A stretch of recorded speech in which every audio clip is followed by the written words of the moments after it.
우리가 가까운 사람이 아프거나 또는 돌아가시거나 그렇게 되면 참 상당히 마음이 아프죠. 멀리 있는 사람이 아프거나 돌아가시면은 우리의 마음이 어떤 면에서는 좀 그래 안타까워 이럴 것으로 끝날 수 있지만, 특별히 가까운 사람이 이렇게 아프거나 다치거나 또는 돌아가시거나 하면 굉장히 마음이 안 좋습니다.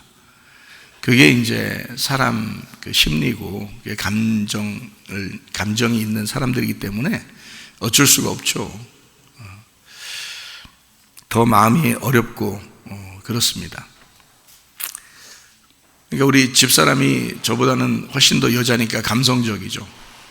그러니까 우리 집사람이 저에게 이렇게 물어봐요. 이럴 때 하나님을 변호해 주십시오, 이렇게 이야기를 해요. 하나님은 무슨 생각을 가지고 계실까? 사람이 하나님을 과연 알 수 있을까? 그리고 하나님을 변호할 수 있을까?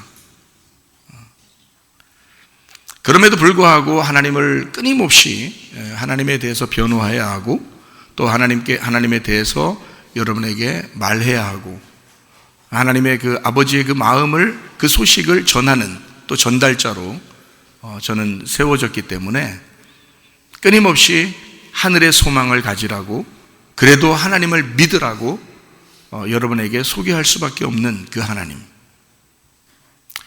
인간은 유한하고 하나님은 무한하시다.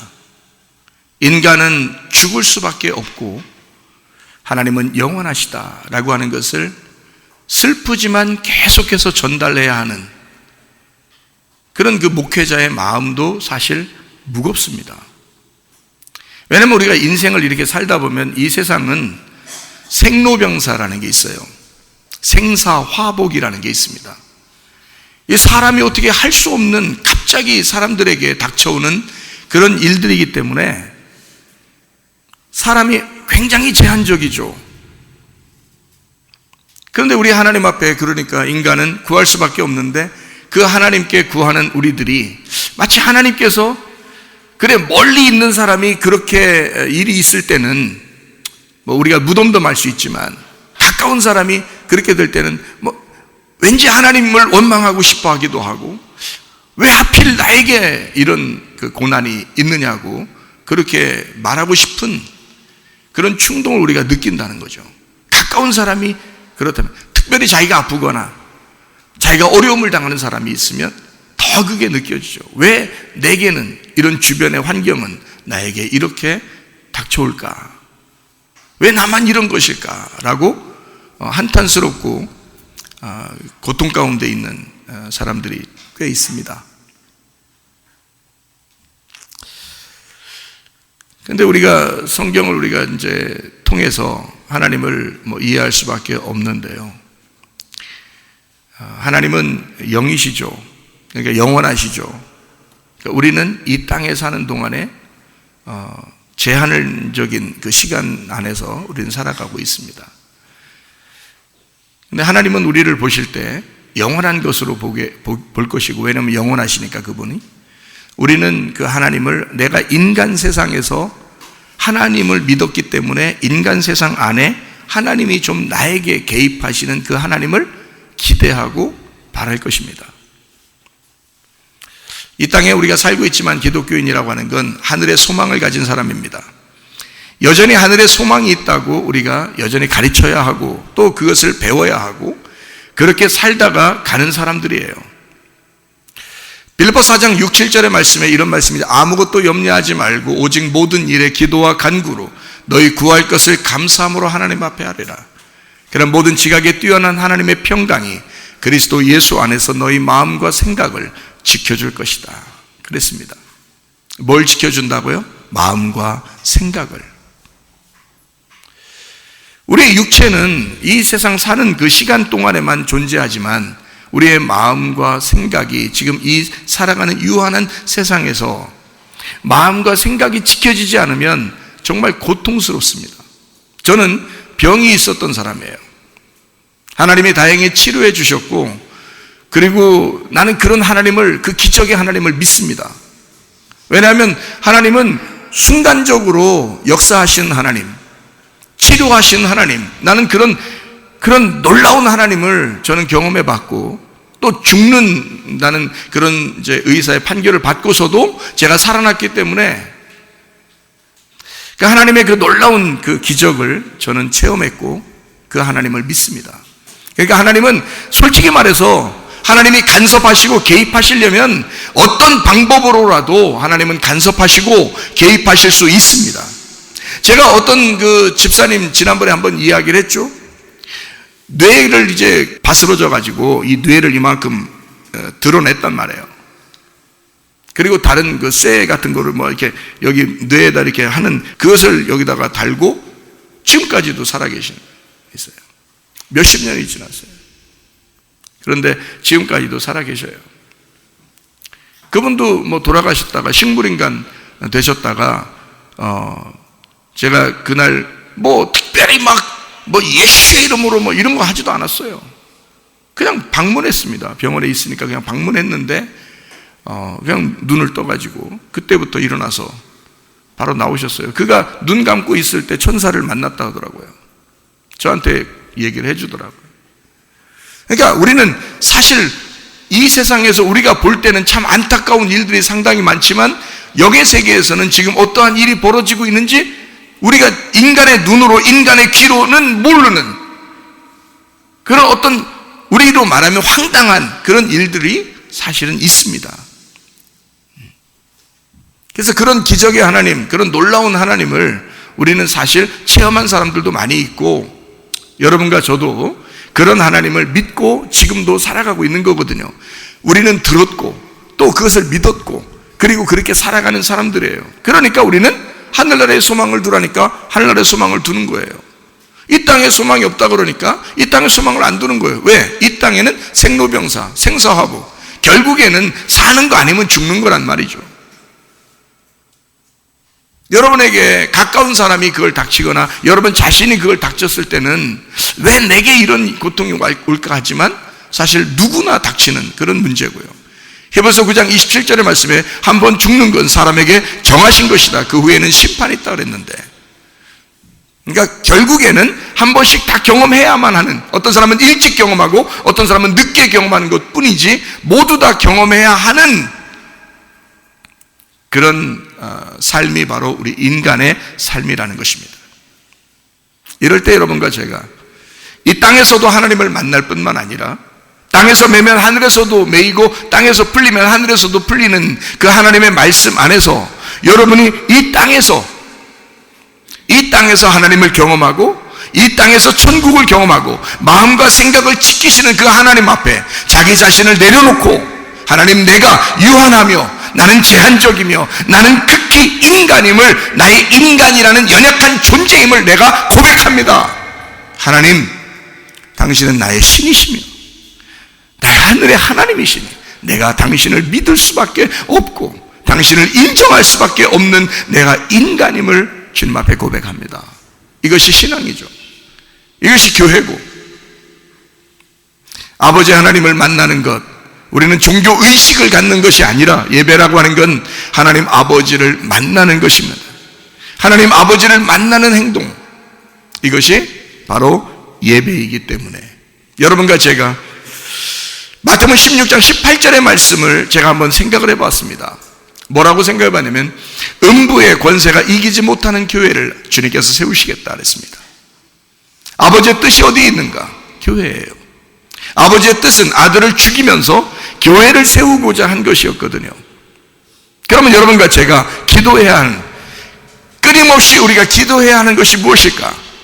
주님, 나는 교회에 소속되어 있는 사람인가? 나는 아버지의 뜻에 합당한 사람인가? 나는 정말 교회에 유익한 사람인가? 나는 교회를 위해서 존재해야만 하는 그런 사람인가? 지금도 나는 살아야 할 이유를 가진 사람인가? 나는 아버지의 뜻을 위해서, 어차피 사람은 다 한 번씩 죽는데 아버지의 뜻을 위하여 내가 지금 교회를 위하여 살아 있어야 하는 그런 존재인가? 그것을 물어봐야 하는 거죠. 음부의 권세가 이기지 못한다? 어떻게 음부의 권세가 이기지 못할까요? 음부의 권세라는 세상이 이기지 못하는 사람이라고 하는 건 언제 그 음부의 권세가 이기지 못하는 사람이 될까? 그 교회가 될까? 생각해 보세요. 음부라는 세상이 나를 이기지 못하는 교회. 어떨 때요? 죽기를 각오할 때. 그때 세상은 우리를 이기지 못한다. 죽기를 각오할 때. 나 죽은 자이다. 나는 하나님을 곧 만날 자이다. 우리 인간은 모두 다 죽을 자이다. 그러나 나는 조금 일찍 만나든 늦게 만나든 하나님을 만날 자이므로 나는 반드시 죽을 자이다. 죽기를 각오한 사람 누가 이기겠습니까? 죽자고 하는데 누가 이기겠어요? 여러분, 음부의 권세가 이기지 못하는 사람은 죽지 않은 사람입니다. 그러니까 결국 우리는 한 번씩 죽는다? 어차피. 그런데 나는 죽을 것이다. 죽기를 각오한 교회는 음부의 권세가 이기지 못하는 거죠. 그 교회는. 다시 말하면 죽음 앞에서는 아무도 이길 수 없다는 겁니다. 죽음 앞에서는.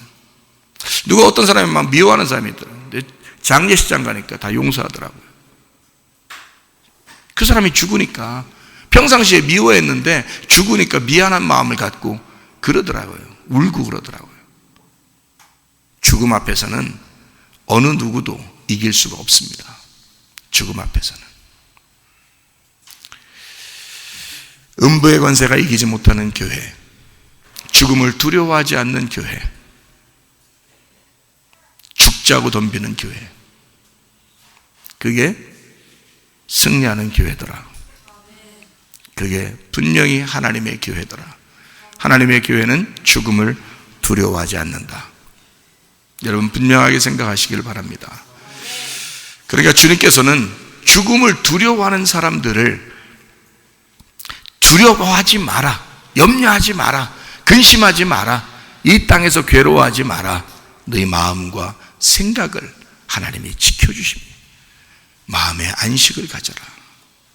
그러니까 주님 만난 사람들은 다 마음이 평안하죠. 그렇다고 이 세상에 어려움이 없는 게 아니에요.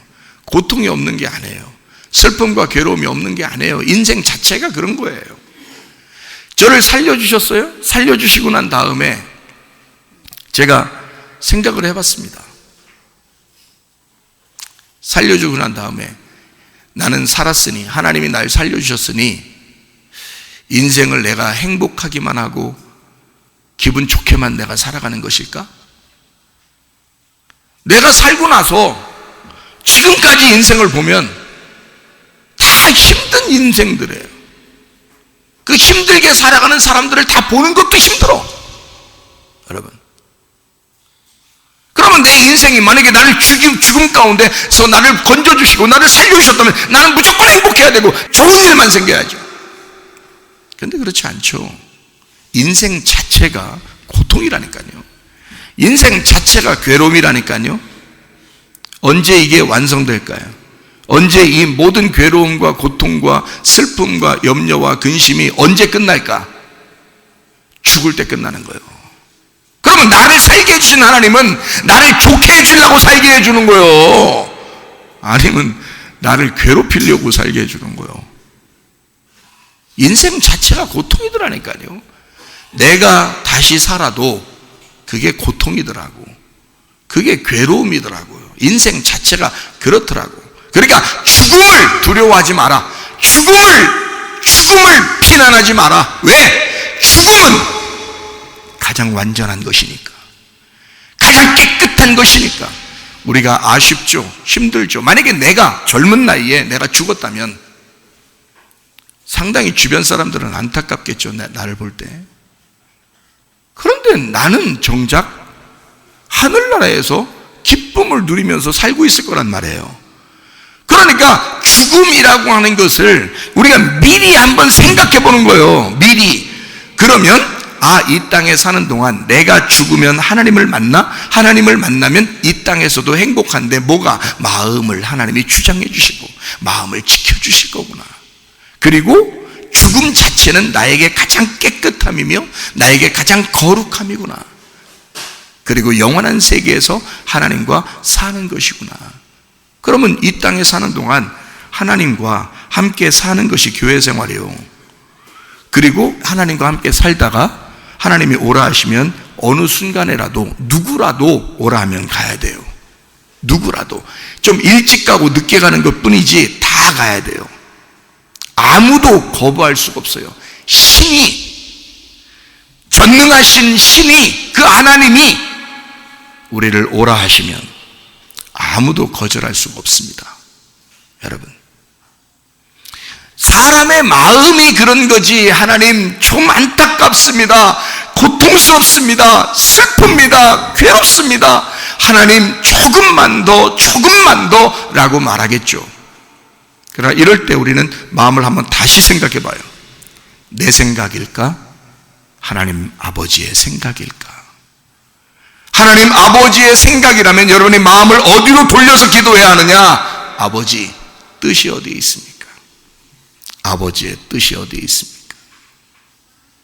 생사화복은 하나님 아버지에게 달려있다니까요. 삶과 죽음은 하나님께 달려있다는 거니까요. 여기에도 두 분이, 여기서 집사님 두 분이 좀 앉아 계시고 죽음에서 살아나서 돌아오신 집사님이십니다. 기적의 교회다, 놀라운 교회다. 그렇다고 사람들이 한 명도 안 죽을까요? 한 명도 안 아플까요? 그렇지 않습니다. 이 세상 인생은 모두 다 생사화복, 생로병사가 하나님에게 달려 있습니다. 문제는 하나님이 우리 교회를 지키시고 보호하신다는 겁니다. 그러니까 이 교회에서 하나님 앞에 기도하자는 겁니다. 하나님 앞에 간구하자는 겁니다. 내가 연약하니 하나님 앞에 구하자는 겁니다. 내가 부족하니까 하나님 앞에 구하자는 겁니다. 나는 유한한 존재니까 무한하신 그 하나님 앞에 구하자는 것입니다. 이해가 되십니까? 무슨 말인가? 그럼 하나님께서 자기가 결정을 하는 거예요. 인간을 내가 조금 더 남겨놓고 내 일을 하도록 남겨둘 것이냐, 아니면 데리고 갈 것이냐, 하늘나라에서 기쁨을 누리게 할 것이냐, 이 고통스러운 세상에서 벗어나 하늘나라에서 기쁨을 누리게 할 것이냐, 이 땅 고통스러운 세상에 빛이 돼서 들어가 좀 고난도 있고 염려도 있고 근심도 있고 슬픔도 있고 괴로움도 아직도 있는 이 세상이지만 그래도 내 일을 하라고 남겨둘 것이냐, 하나님이 결정하실 것입니다. 이해가 되십니까? 무슨 말인가? 저는 죽음을 경험해 본 사람이고, 우리 아버지가, 제가 어릴 때 막내니까, 막내인데 아버지가 돌아갔어요. 학교를 다니는데. 나는 그리고 내가 어릴 때부터 목사가 되기로 결심했던 사람입니다. 그러니까 나의 롤 모델은 아버지밖에 없었어요. 근데 아버지가 돌아가신 거예요. 얼마나 가슴이 무너지겠습니까? 억장이 무너진다는 말이 바로 그런 거예요. 제가 무덤에 아버지를 땅속으로 이렇게 모시면서, 뭐 그때는 모시는지 뭔지도 모르죠. 그냥 이렇게 땅에 이렇게 안장하면서 거기에 무릎을 꿇고 제가 그걸 아버지 들어가는 걸 보고 얼마나 울었나 몰라요. 내 어린 나이인데 아버지 없이 내가 어떻게 사나.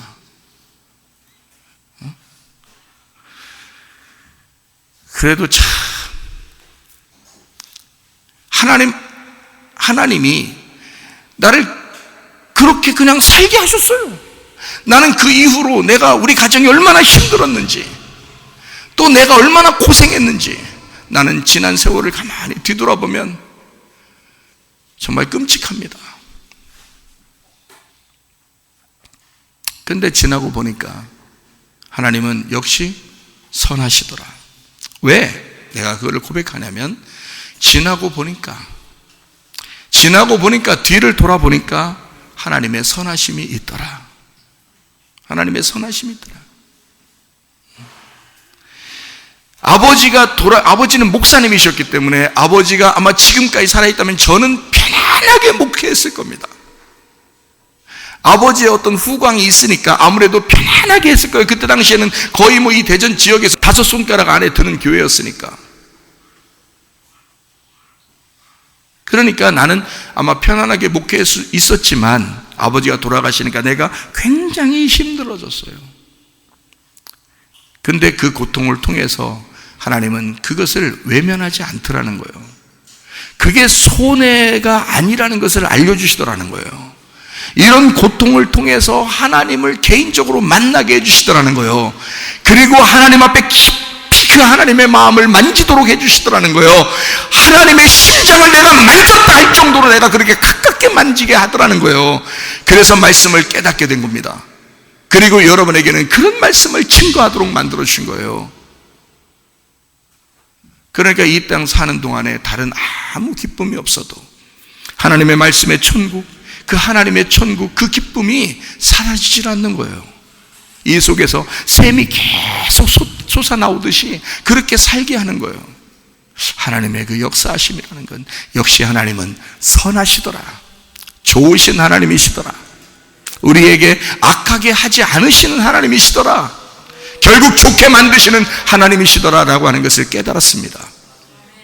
어떤 두 목사님이 인사하는 것을 보았어요.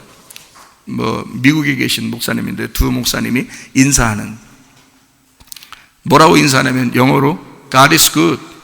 그러니까 한쪽 목사님이 all the time, 또 한쪽 목사님이 all the time, 그러니까 한쪽에서는 God is good 그러더란 말이에요. 무슨 말이냐면 하나님은 항상 선하시다, 하나님은 항상 좋게 해주신다, 결국에는 좋게 해주시는 하나님이시다 라고 하는 것을 깨닫게 된 겁니다.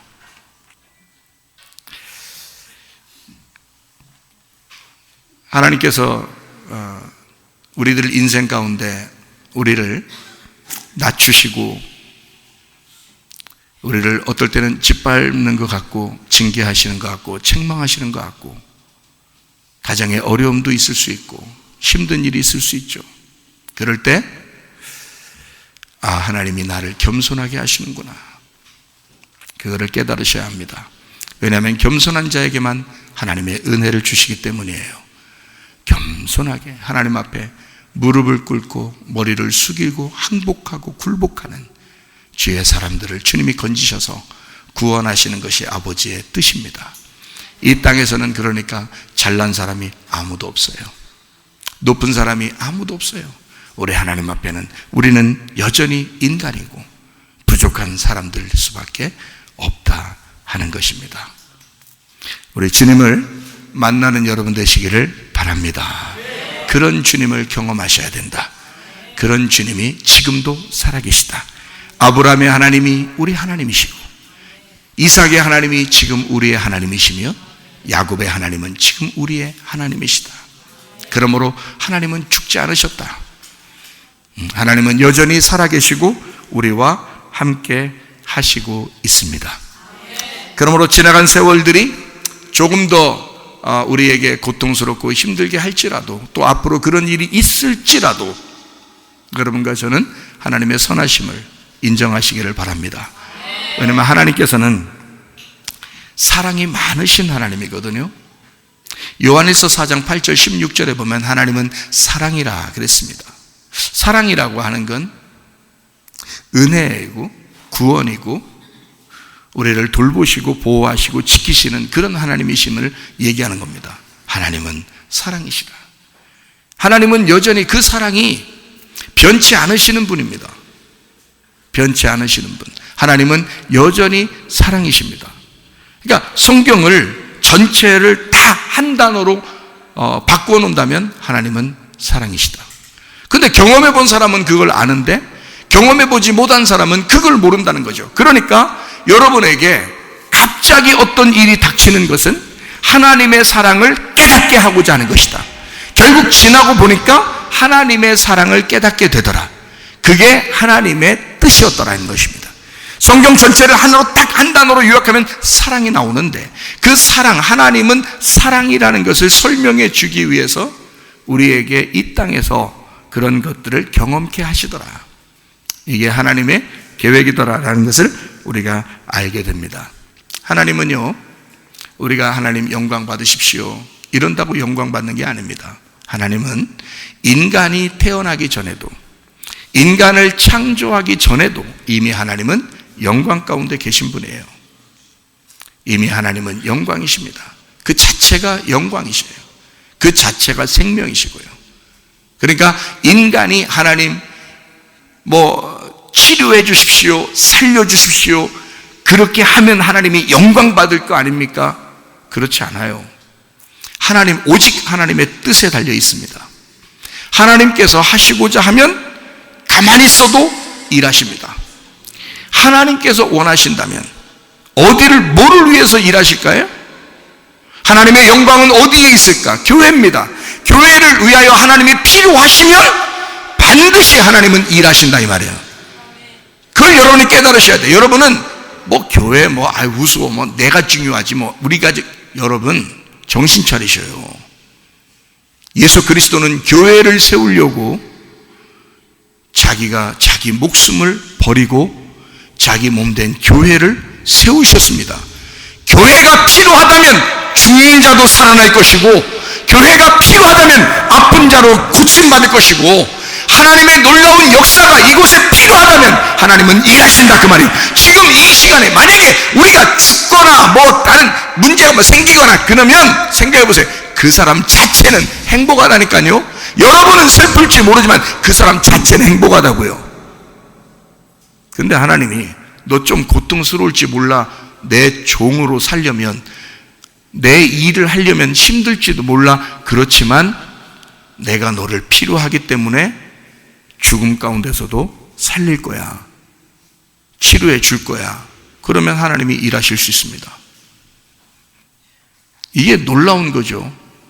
자, 내 생각에 여러분이, 내 생각에 하나님, 내 생각에는 이렇게 됐으면 좋겠는데요, 내 생각엔 이렇게 됐으면 좋겠는데요, 100번을 기도했는데 그게 하나님 생각이 아니면 어떡할 거예요, 여러분? 100번을 기도했는데 그게 하나님 생각이 아니면 어떡할 거냐고요, 여러분? 한 번을 기도해도, 기도하지 않고 우리가 생각을 하더라도 하나님 아버지 뜻이 어디 있습니까? 아버지의 뜻대로 되기를 원합니다. 아버지의 뜻대로 교회를 위하여 하나님 아버지가 원하시는 대로 일하시기를 원합니다. 그러면 그게 기도예요. 그게 하나님 아버지의 뜻에 맞는 기도가 되는 거라고요. 저는 목회자로서 아픈 사람이 있으면 기도합니다. 죽을 위기에 있는 사람을 위해서도 기도합니다. 또 건강한 사람을 위해서도, 또 건강치 못한 사람을 위해서도, 노인을 위해서도, 어린아이를 위해서도 기도합니다. 늘 기도합니다. 근데 제가 기도하는 오직 한 가지 제목이 있습니다. 하나님 아버지의 뜻이 이루어지길 원합니다. 아버지의 뜻대로 해 주십시오.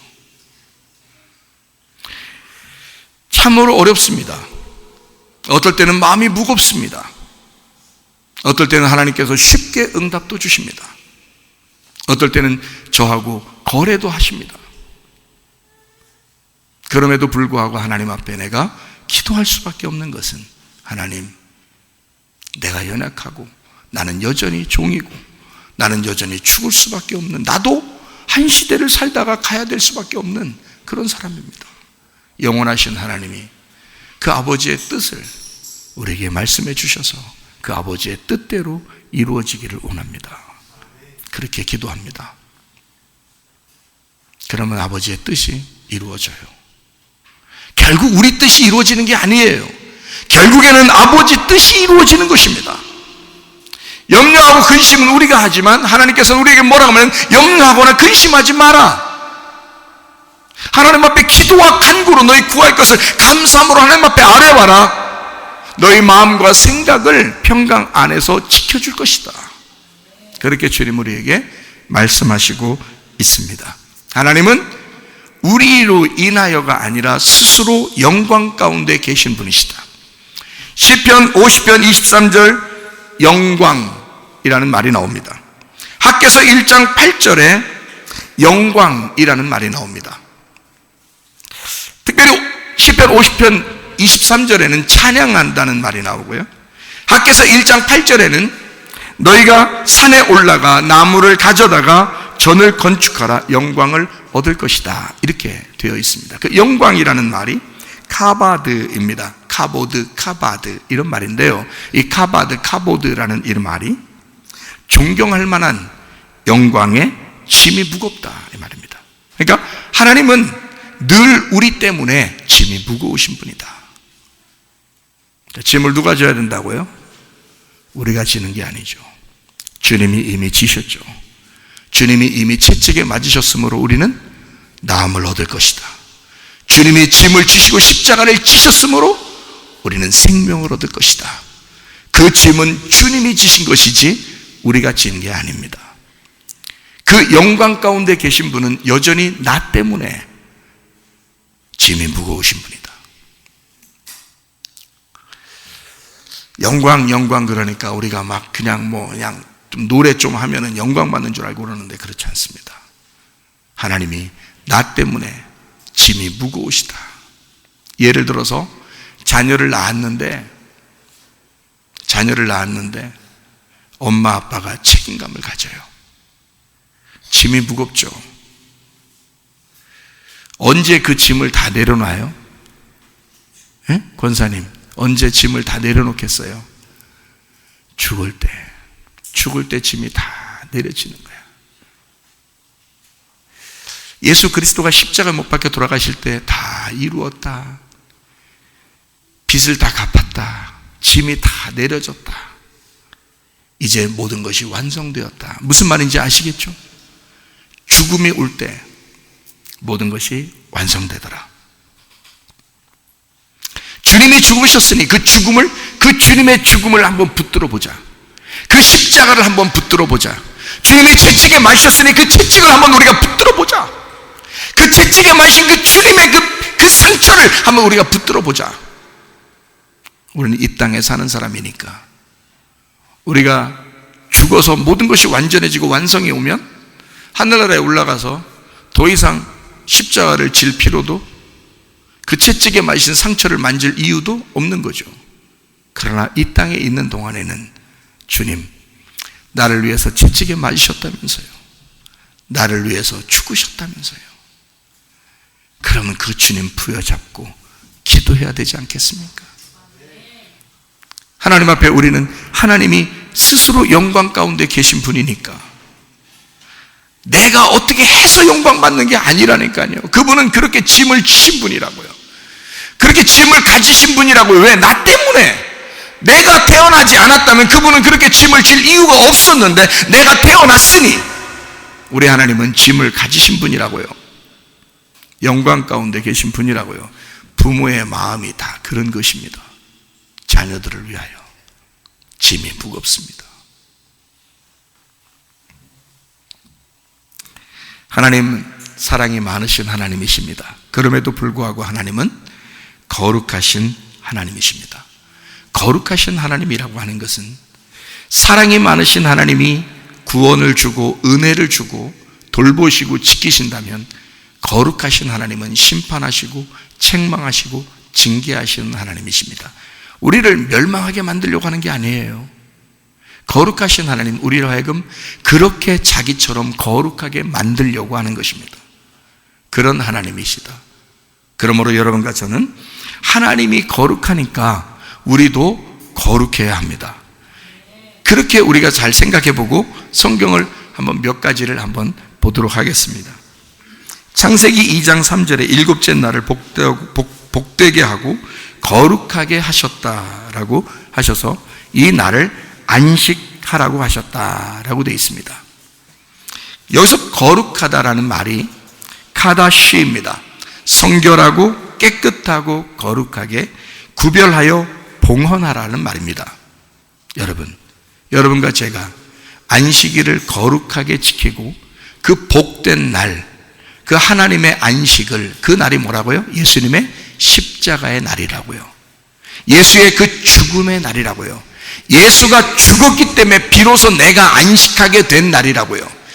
예수가 나를 위해서 죽으셨기 때문에 나는 비로소 생명을 얻은 날이라고요. 그것을 거룩하게 지키라는 거예요. 그것을 거룩하게 생각하라는 겁니다. 여러분, 하나님은 우리를 한없이 사랑하시는 하나님이지만 하나님은 우리를 거룩하게 만드시려고 하는 하나님이시다. 깨끗하고 성별되게 구별되어 순결하게 만드시려고 하는 하나님이시다. 그래서 질병도 있고 고통도 있고 죽음도 있는 것입니다. 무슨 말인지 아시겠어요? 하나님 우리를 깨끗하게 만드십니다. 여러분, 이 세상에서 우리가 고통스러운 가장 큰 문제들이 뭔지 알아요? 아픈 겁니다. 그리고 돈 문제입니다. 그리고 자식 문제입니다. 이 세 가지 중에 하나가 딱 걸리면 여러분 하나님 앞에 기도할 수밖에 없는 거예요. 하나님 우리 뭐 꼼짝 못하게 만들죠. 아픈 거에 딱 걸리거나 아니면 돈 문제에 걸리거나 자식 문제에 걸리면 그냥 하나님 앞에 기도할 수밖에 없어요. 그게 인간이기 때문에 그렇습니다. 하나님은 그걸 다 아셔요. 그러니까 너희 것을 내게 맡겨라. 내가 너를 위해 채찍에 맞았고 내가 너를 위해 십자가를 지었다. 그 날을 성별되게 구별하여 깨끗하게 지켜라. 그게 복된 날이다. 그게 안식일이라는 것입니다. 그게요. 성경에서 말하는 안식일, 일곱째 날, 창조의 완성, 예수의 십자가, 그 십자가를 통해서 완성한 날이라는 말입니다. 레위기 19장 2절에 너희는 거룩하라. 나 여호와 너희 하나님이 거룩함이니라. 이렇게 되어 있습니다.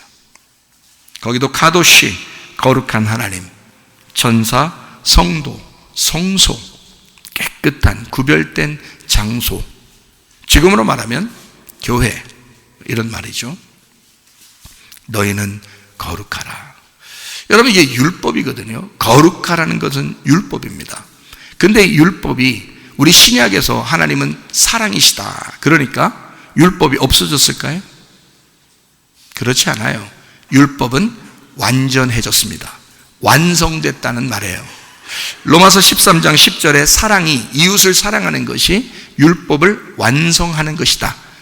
율법을 완전케 하는 것이다. 율법을 다 이룬 것이다. 이게 이웃을 사랑하는 것이다.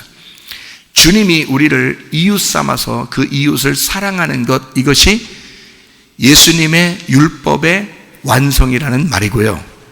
성경에 마태복음 5장 17절 말씀을 여러분 한번 보면요, 마태복음 5장 17절 말씀 보면 이렇게 되어 있습니다. 내가 율법이나 선지자를 폐하러 온 줄로 생각하지 마라. 폐하러 온 것이 아니요 완전하게 하려 함이라. 율법은 완전해져야 합니다. 이 완전해지는 것은 어떨 때 완전해진다고요? 예수가 죽어야 완전해진다고요. 예수가 죽어야 완전해진다. 그럼 여러분과 저는 그럼 뭘 믿어야 된다고요? 예수의 죽음을 믿어야 된다고요. 예수의 죽음을. 그 죽음을 믿으면 내가 어떻게 된다고요? 내가 살아난다고요. 왜 내가 살아난다고요? 예수가 내 대신 죽었으니까. 그걸 확실하게 믿으면 내 속이 살아난다고요. 내 영혼이 살아난다고요. 무슨 말인지 이해가 되십니까? 근데 사람들이 잘 안 믿어요. 모든 고통과 염려와 근심, 괴로움이 오면 자기가 그걸 해결해 보려고 한단 말이에요. 자기가 어떻게든지 그걸 한번 어떻게 해보려고 한단 말이에요. 우리 못해요. 우리 못하는 게 이 세상에 질비합니다. 생사화복 우리 못해요. 어떻게? 생로병사 우리 어떻게 못합니다. 늙어가는 거 우리 어떻게 못하고요. 사는 거 죽는 거 우리가 어떻게 못하고요. 병나는 거 우리 어떻게 못합니다. 우리는 그런 존재라니까요. 그냥 살다가 병나고 늙어서 죽는 게 우리 인간이라고요. 이게. 그런데 하나님이 그것을 뛰어넘어 생명을 가지신 하나님, 십자가의 죽음으로 죽으신 그 하나님은 우리를 책임지신다고요. 하나님의 짐이 무겁다고요. 그게 하나님의 영광이라고요. 하나님은 그렇게 영광 받기를 원하시는 분이요. 그러니까 우리 보고 말하면 너희가 나를 거룩하게 여기고 예배해라.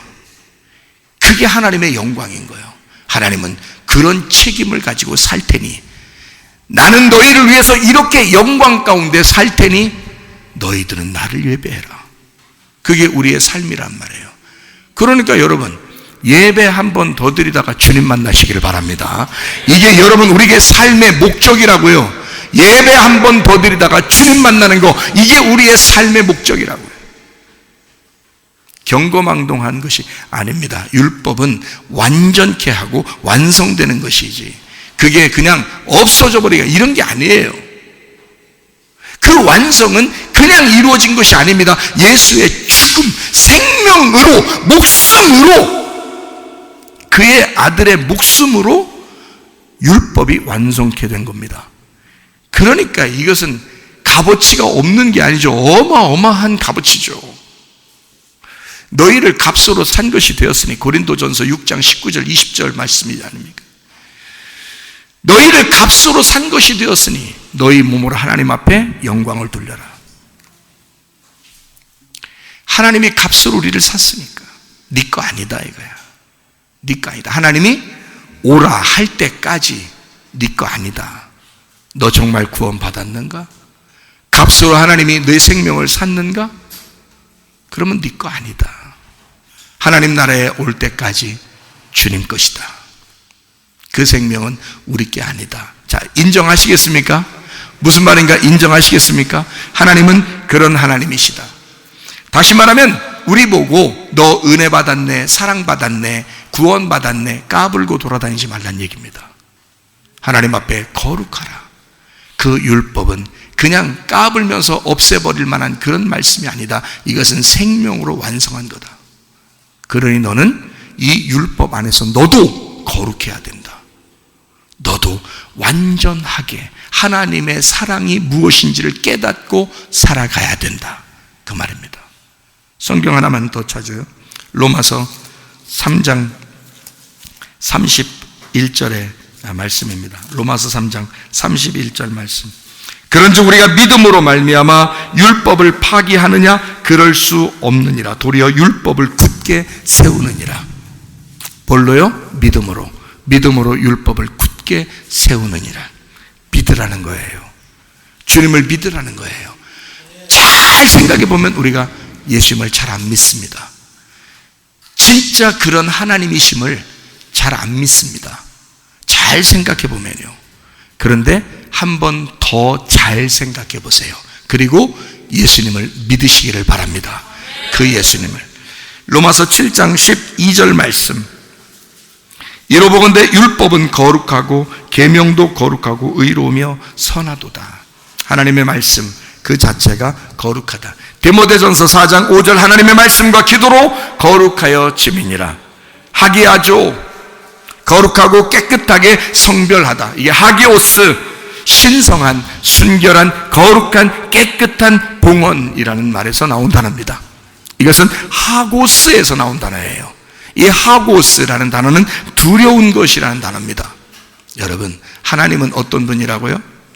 거룩하신 하나님이라고요.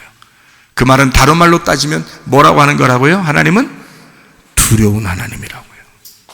무서운 하나님이라고요. 인간이 까불 만한 그런 대상이 아니라고요. 하나님이 사랑한다고 하니까 하나님의 측면에서 우리를 사랑한다는 말이지, 인간은 여전히 하나님 앞에 예배해야 하고 그분 앞에 거룩해야 하고 그분을 경외해야 된다. 하나님은 무서운 하나님이니까. 하나님은 두려운 하나님이다. 너의 생사를, 너의 생명을 박탈할 권리가 하나님에게 있으니까. 너의 죽고 사는 것이 하나님에게 달렸으니까. 베드로전서 1장 15절 16절 너희를 부르신 거룩한 이처럼 너희도 모든 행실에 거룩한 자가 되라. 하나님이 거룩하니 너희도 거룩하라. 거기도 똑같죠? 하기오스, 신성한, 순결한. 하나님은 거룩한, 깨끗한 그런 하나님이시니 너도 그렇게 신성한, 깨끗하고 거룩한, 순결한 봉헌을 하나님 앞에 너 자신과 물질과 몸과 마음을 하나님 앞에 그렇게 드려라. 하나님 앞에 경거망동한 것이 아니다. 그렇게 너희가 거룩하라. 요한계시록 22장 11절 말씀. 불의한 자는 불의하게 냅둬라. 더러운 자는 더럽게 해줘라. 의로운 자는 의를 행하게 하고 거룩한 자는 거룩하게 하라. 거룩한 자는 거룩하게 하라. 하기오스, 하고스에서 나온 하기오스. 하나님을 두려워하는 자, 그래서 깨끗하게 살려고 하는 자는 그렇게 살도록 해줘라. 여러분, 하나님의 말씀이죠. 우리는 하나님을 경외해야 합니다. 이 하나님을 경외하는 것을 예배라 그러는데, 성경의 설명에서는요, 그 예배하는, 하나님을 경외하는 것은 아버지의 뜻을 구하고 아버지의 뜻대로 사는 것입니다. 그게 하나님을 경외하는 거예요. 이 경외라는 말이 있는데요, 이 경외라는 말이 야레라는 단어입니다. 히브리 말로요, 야레. 이 야레라는 말이 어떤 단어냐면 두려워하고 무서워하는 것을 의미합니다. 두려워하고 무서워한다. 그러니까 경외한다. 하나님을 경외한다. 예배라는 단어는, 신약에서 특별히 예배라는 단어는 프로스키네오라는 단어입니다. 이 프로스키네오라는 말은 프로스라는 말하고 퀴온이라는 말의 합성을 하고 그랬죠. 퀴온이라는 말이 개란 말이고요, 프로스라는 말이 앞을 향하여라는 말입니다. 개가 주인에게 향하여 주인 앞에서 꼬리를 흔들며 주인만 바라보고 있는 자세를 예배, 프로스키네오라고 합니다. 그러니까 그게, 강아지가 설마 주인 앞에서 주인만 쳐다보면서 꼬리 흔들고 있는 강아지가 주인을 무시하거나 내 생각대로 하겠어, 주인 말고 내 생각대로 하겠어 라고 하거나, 주인 아무것도 아니야, 저거 내 앞에 있지만 아무것도 아니야, 뭐 이런 개를 얘기하겠습니까? 프로스키네오라는 예배가 하나님 앞에서, 하나님, 주인님, 나는 개예요. 주인님은 나의 주인이시고요. 자, 이게 예배라는 거예요. 자, 그러면 우리가 바꿔서 하나님 앞에 예배하는 자는 어떻게 해야 되는가? 하나님, 내가 개예요. 내가 종입니다. 주인님, 말씀하십시오. 아버지 뜻에 맞게 말씀하십시오. 아버지 뜻을 내가 구합니다. 아버지가 하라는 대로 내가 할게요. 아버지 하나님이 내게 시키시는 일만 내가 할게요. 개가 주인 앞에서 벌벌 떨듯이 말해요. 꼬리를 흔들듯이 말입니다. 그렇게 하는 것을 예배라 그래요. 하나님을 무서워하고 두려워하는 것을 경외한다 그러고요. 자, 우리가 개가 주인 앞에서 있는 모습이 비슷하죠? 그래서 경외하는 것을 예배라 이렇게 표현할 수가 있거든요. 그래서 예배를 너희의 영과 진리로 예배드려라. 요한복음 4장 23절 24절에 말씀합니다. 왜냐하면 너희 육체는 더러운 거야. 너희 육체는 더러운 짓만 자꾸 골라서 해. 네 생각대로 살려고 자꾸 노력해. 너는 네 뜻대로 자꾸 살려고 해. 그거 가지고 예배하지 말라는 거야. 영과 진리로 예배드리라는 거예요. 아버지의 뜻에 맞게 예배드리라는 거예요. 여러분, 이제 우리가 어떻게 기도해야 되는지 좀 아셨습니까? 하나님 아버지의 뜻을 구하는 겁니다. 하나님은 어쨌든 우리에게 선하신 하나님이시다. 아이를 태어나게 하시는 것도, 우리가 늙어서 죽는 것도 하나님은 어쨌든 선하신 하나님이시다. 하나님은 천국을 예배해 놓으시고 우리를 기다리시는 것도 하나님의 선하십니다. 우리를 치료하셔서 하나님의 일을 감당하게 하는 것도 하나님의 선하십니다. 하나님의 뜻이 어디에 있는가? 기도해야 될 줄로 믿습니다. 창세기 22장 12절에 아브라함 보고 하나님이 그럽니다. 네가 이삭을 드렸으니 그걸 내가 보니까 네가 드디어 나를 경외하는 줄을 알겠다 그랬습니다. 그 말이 뭔지 아십니까? 경외, 야레. 네가 겁이 나서 놀래서 두려워해가지고 무서워하는 그 경외함을 네가 그렇게 하는 줄을 내가 이제 알았다 그랬습니다. 네가 나를 굉장히 무서워하고 있구나. 네가 나를 진짜 예배하는구나. 이제 네가 나를 알았구나. 나의 존재를 알았구나. 그게 경외라는 말입니다, 여러분. 우리가 은혜 받았다 그러니까 그냥 대충 놀아도 다 은혜 받은 줄 알아요, 여러분. 그렇지 않습니다. 하나님 앞에 예배 왜 우리가 목숨을 거는 줄 아십니까? 그게 우리 생명이니까 그러는 거예요. 예배하지 않고 경외하지 않는 사람이 무슨 하나님을 믿는 사람입니까? 예수의 그 십자가의 그 죽음을 믿는 사람입니까? 적어도 예수가 나를 위해서 죽으셨다면 그분을 경외하는 거예요. 두렵고 떨리는 거야. 무서운 거야. 그렇게 자기 아들을 죽이면서까지 나를 사랑하셔서 구원하신 아버지 하나님이라면 무서운 거야. 그 아버지의 그 거룩하심이라는 건, 그 아버지의 깨끗하심, 그 순결하심이라는 건 정말 무섭고 두려운 거야. 그거를 깨닫는 게 경외라는 겁니다. 레위기 26장 2절, 신명기 6장 13절, 여호수아 24장 14절에도 똑같은 야레, 경외한다는 말이 나옵니다. 잠언 3장 7절, 여호와를 경외하고 악을 떠나라 그랬습니다. 잠언서 9장 10절, 여호와를 경외하는 것이 지혜의 근본이다 그랬습니다. 거룩하신 자를 아는 것이 명철이다. 전도서 12장 13절에 하나님을 경외하고 그 명령들을 지킬지어다. 이것이 사람의 본분이니라. 전도서 12장은 전도서를 다 쓰고 마지막에 쓰는 장면입니다. 하나님을 경외하고 그 명령을 지킬지어라. 이것이 사람의 본분이다. 이사야 33장 6절, 여호와를 경외하는 것이 내 보배다 그랬습니다. 말라기 4장 2절, 내 이름을 경외하는 너희에게는 공의로운 해가 떠올라서 치료하는 광선을 비추리니 외양간에서 나온 송아지같이 뛰리라. 하나님을 야레하고 하나님을 두려워하고 경외하는 자에게 하나님은 치료의 광선을, 마르페, 라파에서 나온 마르페, 라파, 고치고 수선하여 온전하게 치료한다는 말입니다. 하나님의 치료는 완전합니다. 하나님의 치료는요, 그렇게 하나님이 역사하신다.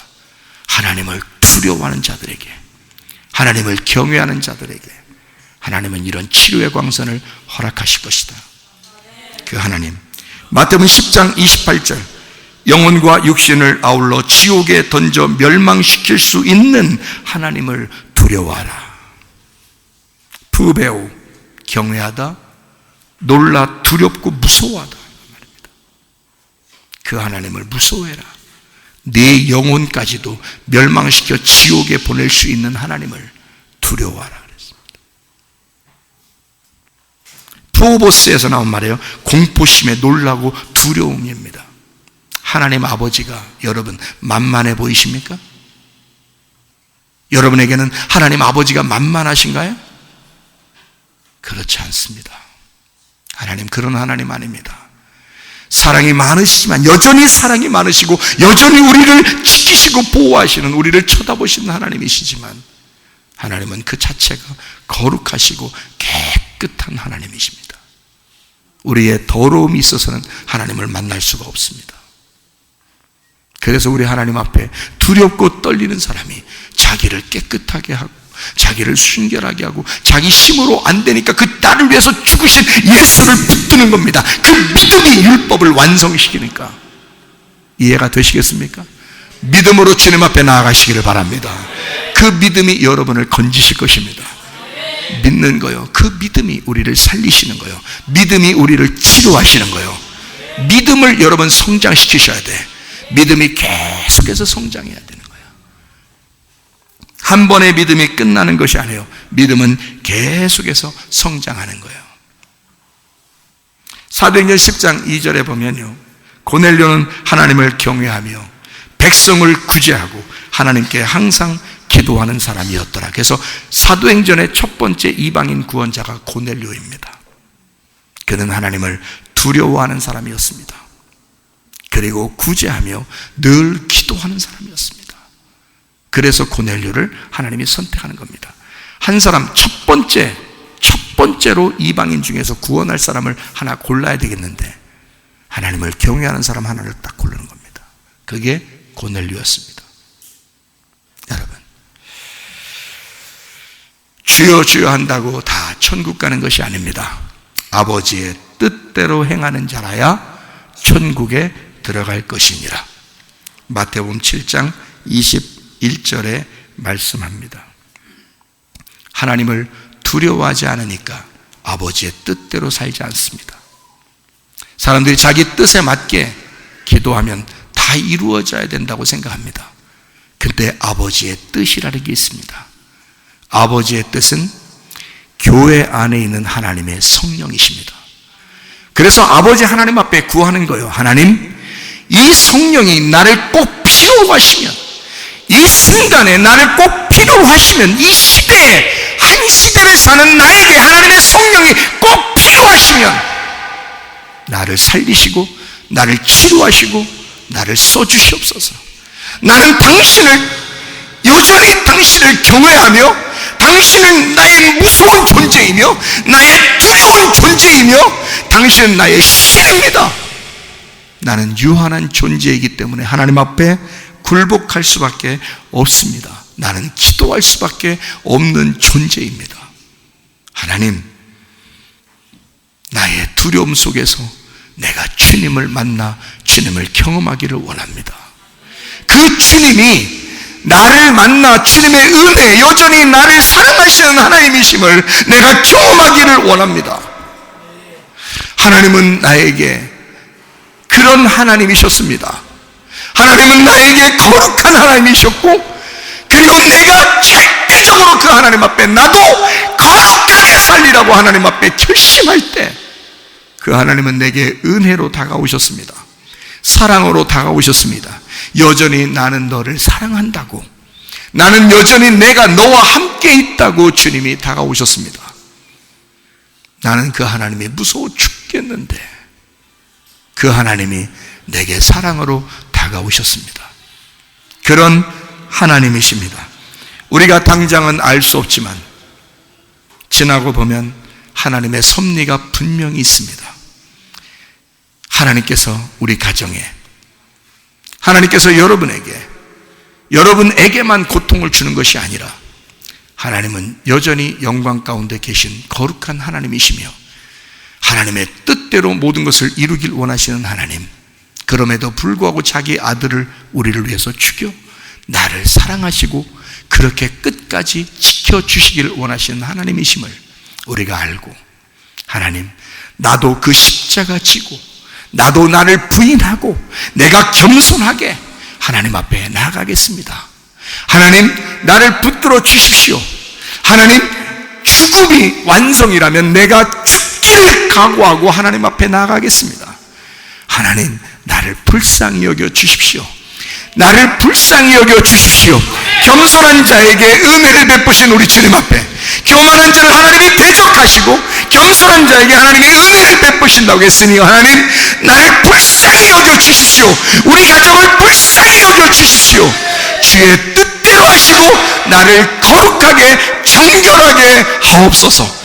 주님의 뜻대로 살다가 주님 만나기를 소원합니다. 주님의 몸된 교회를 위하여 하나님이 성령을 보내셨으니 하나님의 성령이 나는 꼭 필요합니다. 하나님의 성령의 충만함이 나는 꼭 필요합니다. 우리 가정에 성령 충만하게 살게 해 주십시오. 그런 우리 하나님의 놀라운 능력이 여러분과 함께 하시기를 바랍니다.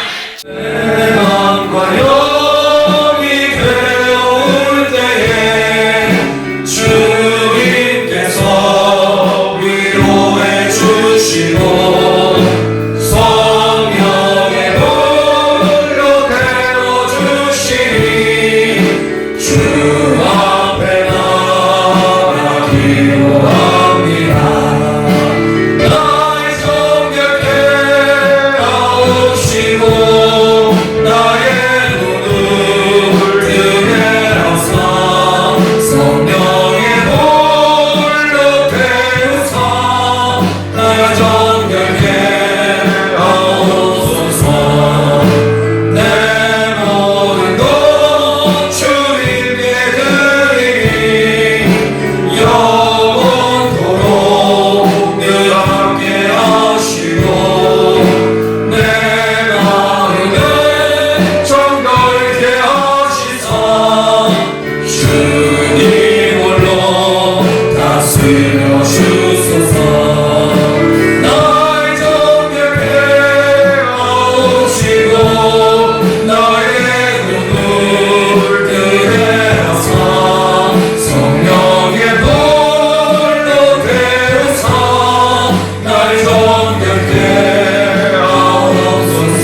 목소리 한번 하나님 앞에 기도하겠습니다. 하나님, 하나님의 뜻을 알게 해주십시오. 하나님이 원하시는 계획을 알게 해주십시오. 하나님의 뜻대로 내가 한평생 살다 주님 만나길 소원합니다. 주여, 한번 기도하겠습니다. 우리 하나님 아버지여, 사랑과 은혜를 감사를 드립니다.